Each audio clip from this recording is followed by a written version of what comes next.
Энэ удаагийнхаа бичлэгээр 2026 оны Тулаант төрлийн My Dearest Assassin киног товчлон ярьж өгөхөөр сонголоо. Дубай хотын нэгэн эмнэлэгт хоёр ор үзэгдэнэ. Нэгэн дээр нь залуухан эр хэвтэж байх бол нөгөөх дээр нь ахмаг насны эр хэвтэж байлаа. Үнэн дээр залуухан эрийн цусыг нь юулж ахмаг насны эрд шахаж байгаа юм. Уг 10 гих цусны бүлэг нь дэлхийн хамгийн ховор цусны бүлэг бөгөөд 8 тэрбум хүнтэй дэлхийн хүн аманд ердөө 500 хүн л уг ховор төрлийн цустай ажээ. Ийм дарам гих энэ цусны бүлэгтээ хүнийг олно гэдэг өвсөн дундаас зүү олохтой адил. Эмч нар ч залууг үхэж байна гэж анхааруулхад ахмаг насны эрийн туслах үгийг нь үл тоож үргэлжлүүлэн цусыг нь юулсээр залуу нас барна. Уг цусыг юулуулах хэрэг нь маш нөлөө бүхий хүн ба түүнд энэ ховор цусны хангамж маш их хэрэгтэй байдаг болохоор уг хүнлэг бус үйлдэлийг олон жил хийсээр иржээ. Донор нэгэнт нас барсан болохоор тэд одоо өөр донор олох хэрэгтэй болсон нь тодорхой. Харин уг эрийн туслах цаг алдалгүй шуудал өөр хинэгэнтэй холбогдож донор олоорой, зардал хамаагүй гэж туушаав. Харилцагч таны өсөн нэмэгдэж буй хэрэгцээнд нийцүүлсэн Digital Max зээл NetPay аппликейшнд нэвтэрсэн байна. Digital Max зээл нь 30 хүртэлх сая төгрөгийн зээлийг 60 сар буюу 5 хүртэлх жилийн хугацаатаагаар авах боломжийг олгосноор танд санхүүгийн дарамтгүйгээр асуудлаа шийдэх боломжийг олгож байгаа юм. Энэ бол Бяцхан лан. Бяцхан лан охин ховор 10 цустай нэгэн ба түүнийг авахаар харгас салуурчид ирсэн байгаа нь энэ. Вьетнамын аглаг ууланд болсон энэ үйл явдлаар ланы гэр бүлийнхэн бүгд алуулсан ба гэр бүлийг нь алсан Пуэк гэх харгас салуурчин өөдөөс нь эсэргүүцэл үзүүлэх лан охины хүзүүг нь халуун бууныхаа үзүүрээр түлж шийтэглээ. Пуэк энэ харгаслаа үйлцснийхээ дараа охиныг аваад хөдлөх гэж байтал По гэхэр өөрийн багийн гишүүний хамтаар ирснээр дайны өмнөх аниргүй ноёлно. Помон ялгаагүй лан охины ховор цуснаас болж ирсэн байх ба Пүкээс ялгаатай нь тэр охиныг өвдөгхийг огтхон ч хүсээгүй юм. Лан охин По хараад шууд л түүн рүү гүйж очсон нь магадгүй охин өөдөөс нь харах дөлгөн харцтай эрийг аврална гэж бодсон байх.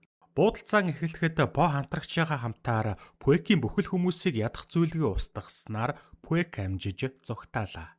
Охин харин түлэгцэн шахнаасаа болоод ухаан алдаж унана. По охиныг 89 дэх байшин гэх нэртэй тавилгын дэлгүүрт авчирхад гаднаасаа тавилгын дэлгүүр шиг харагдах энэ байшинд жинхэнэ шилдэг алуурчид л бэлтгэгддэг нууц байгууламж юм. Лан ухаан ороод тэдний хиндэн ч итгээгүй бөгөөд өөрийг нь барьж тайвшруулах гэж оролцсон ямар ч хүнээс тэр төвөггүйхэн мултарч хөдөлгөөнтэй гэдгээ харуулна. Түүнийг тайвшруулсан хүн нь Пран гэх үеийнгийн хөвгүн байсан ба лан тайвширч түүнд итгэнэ. Энэ мөчөөс хойш лан охин Пран М3 хамтдаа өсөж торинсон ба тэд маш сайн найзууд болцгоосон бол лан Пран хоёр нэг нэгэндээ илүү хайр сэтгэлийн байдлаар татагдана. Гэхдээ хэзээ ч үүнийгээ ил гаргаж байгаагүй.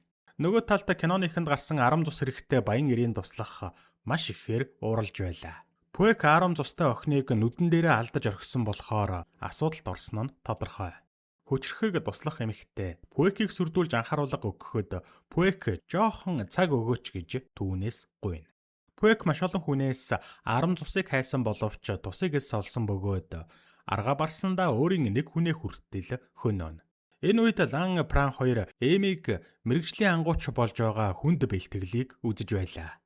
Лан яагаад энэ бүхнийг хийж байгааг асуухад Пран энэ бол түүний үүрэг гэж хариулна. Энэ байшинд амьдарч байгаа бүхэл хүмүүст үүрэг гэж бий. Лан өөрийнхөө үүргийг асуухад байшинд аюулгүй байх гэсэн хариуг өгсөн бөгөөд ланыг ирсэн цагаас хойш түүнийг аюулгүй байлгах нь Праны үндсэн үүрэг болсон билээ. Энэ ойрхон байх цаг хугацаанд л Пран лан хоёрыг ойртож дотносоход нөлөөлсөн юм. 89 дахь байшинд байх бусад алуурчид ч гэсэн нэг нэгнтэйгээ яг л гэр бүл мэт харьцаж нэг нэгнийхээ төлөө амиа өгөхөөс ч буцахгүй. Лан энэ хүчрэх гэр бүлийн нэг хэсэг болсон ч бусад шигээ гарч чадахгүй. Хэдий энэ нь яг л шорон мэт санагддагч лан энд байхдаа дуртай. Дараагийн дүрсэнд 89 дахь байшингийн ангуучид хамт хооллож байгаа харагдах ба По Эмиг бэлэн болсон болохоор даалгаварт гарах цаг болсныг дуулгав. Энэ шийдвэр нь даалгаварт гарахыг хүлээж өгсөн Пранд огтхон ч таалагдсангүй. Пран ланаас хамт гадуур гарах эсхийг нь асуув. Лан үнэхээр их удаж байсан болохоор шууд л зөвшөөрч өөртөө тохирох хуцаа сонгож эхлэв. Лан бусад охтын адил даашин зөмсөхөд маш үдсгэлэнтэй харагдж байлаа. Харамсалтай нь Пран ямар том алдаа гаргаж байгаагаа даанч мэдээгүй юм. Тэднийг нууцаар гарах гэж байгааг эм мэдээд зогсоох гэсэн боловч Ланыг ямар жаргалтай байгааг нь хараад эм зогсохгүй байхаар шийднэ. Пран эцэгтэй буюу Под хамт даалгаварт явах хүслээ хэлдэгч По түүнийг бэлэн болоогүй гэж хэлээд татгалзав. Анхны ажиллагаанд явсан эм маш амжилттай байж тэр маш чадварлагаар байгаа устгажээ. Нөгөө талд Пран Лан хоёр гадуур зугаалж хамт түргэн хоол идэж байх ба Пран Лан хоёрыг нэгэндээ хүчтэй татагдаж хайр үүсгэж байх үед тэднээс холгүйхан Аром цусны ирэлэн мухардалд орсон Пүек уугаад сууж байлаа. Пүек Ланыг харсан даруй хүзүүн дээрх түлэгдсэн шархаар нь таниад тэднийг мөрдөж дагсаар 89 байшинг олж мэднэ. Лан охиныг алуурчдтай амьдарч байгааг олж мэдсэн Пүек шууд л Чаба гэх мафийн толгойлогчдоор очиж уулзав. Чаба бүлэг алуурчдтай орооцолдохыг хүсээгүй тул эхэндээ татгалздагч Пүек түүнд татгалзахын аргагүй их мөнгө санал болгосноор Чаба сайтар ботсны эцэст зөвшөөрнө. Ланыг гадуур авч гарсныг мэдсэн По хүү Пран дээр очиж дахиж ийм алдаа гаргахгүй байхыг анхааруулхад Пран энд байгаа бүх хүн хийх юмтай. Харин Лан л хоригдол шиг байгаа гэж өмөөрнө. Тэдний маргааны үеэр Пран яах гэж Ланыг энд байлгаад байгааг удаа дараалан асуусан ба цаашид бүх үннийг нууж чадахгүй нөхцөлд орсон По Ланыг олох гэж маш их зовсон гэдгээ хэлээд Ланы цусны үнийг хэмжээшгүй их гэж тайлбарлав. По болон алуурчид сайхан сэтгэл гаргасандаа Ланыг авраагүйг Пран маш сайн ойлголоо. Тэр шөнө Пран дэвэр дээр удаан бодсны эцэст Лан дээр очиод хамтдаа зүгтах санал тавина. Тэр Ланыг чөлөөтэй бас эрх дураараа амьдраасаа гэж хүсэж байсан юм. Ланч зөвшөөрнө.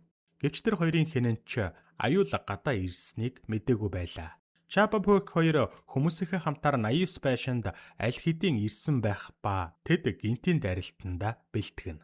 Лан эд зүйлсээ жижиг цүнхэнд баглаад төрүүлээд гарах гэж байтал гинэт дэлбэрэлт болж Лан хойшоо шидэгдэнэ. Буудалцаан эхлэхэд Пран цагтаа амжиж ирээд Ланаас нүд салгахгүй хамгаалав.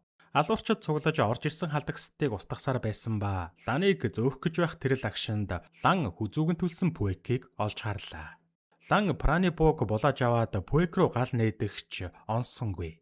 Энэ үйлдэлээс нь болж Чаба тэдэнд ойртож улмаар Праны цээжинд хутга дүрлээ.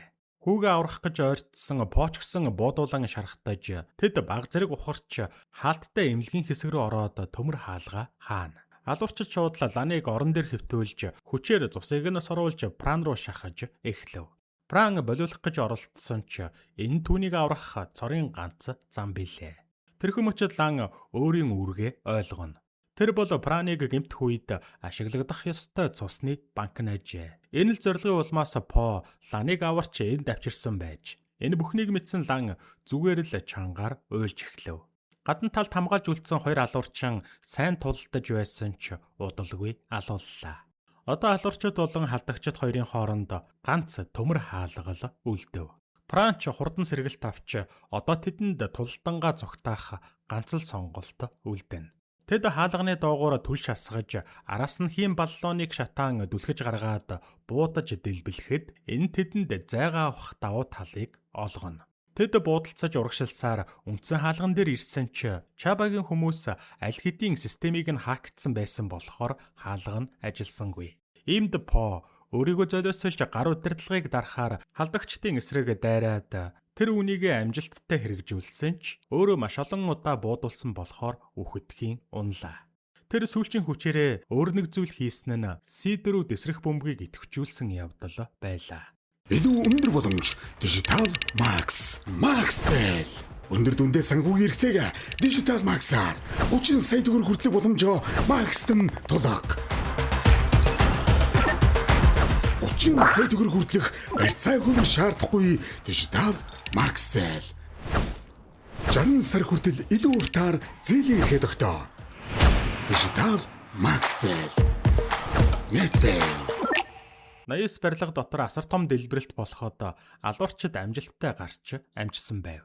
Пран эцгээ аврах гэж байшин руу зүгэлдэгч алуурчид түүнийг чирч машинд суулгаснаар тэд ч тэндээс холдцгооно. Ажиллагаа хэдий бүтлгүүцсэн ч Пүек баяртай байлаа. Учир нь тэр одоо Арам цустай хоёр чүнийг мэддэг болсон. Алуурчид далайн эрэг дээр орхигдсон барилга олж тэндээ бүгж эхлэхэд лан ууралсан хэврээ байх ба эм түүнийг аргадаж Пран бит хоёр энэ талаар огт мэдээгүй гэж тайлбарлана.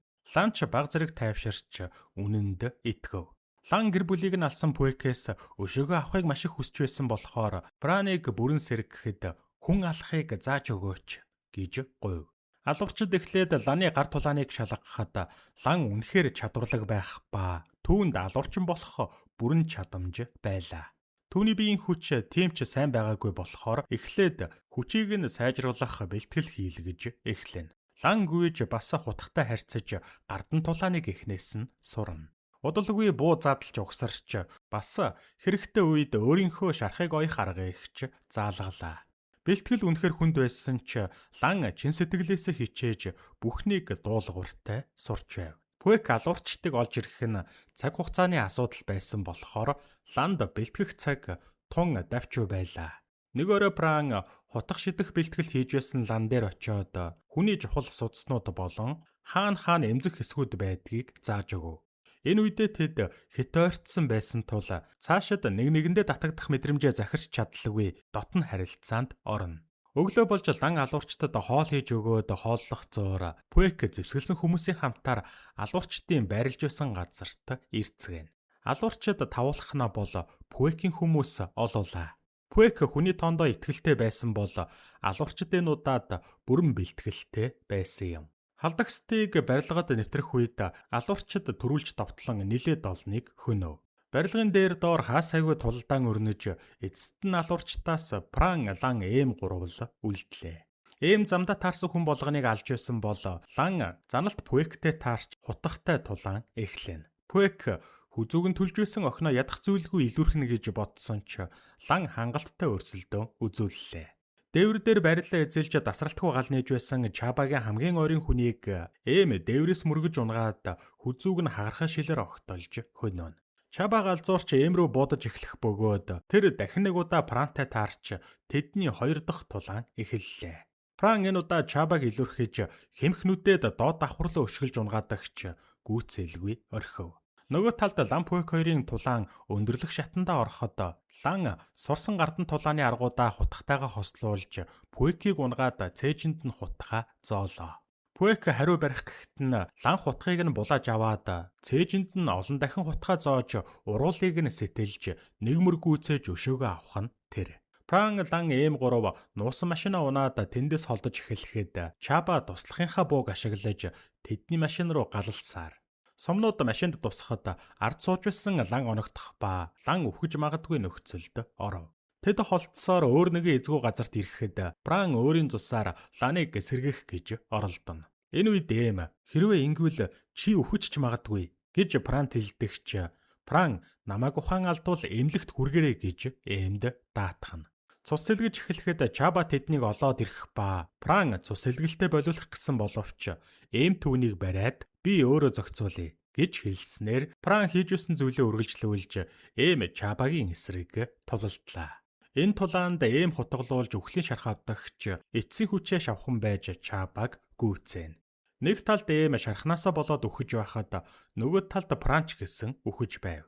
Өглөө нар мандах үед Лан сэрлээ. Түүний дэргэд Праны амьгүй болсон зогцос сууж байх ба Лан уйлж дараа нь мөрийг нь дэрлээд Пран өөрийнх нь төлөө амиа өгсөн байгааг ухаарна.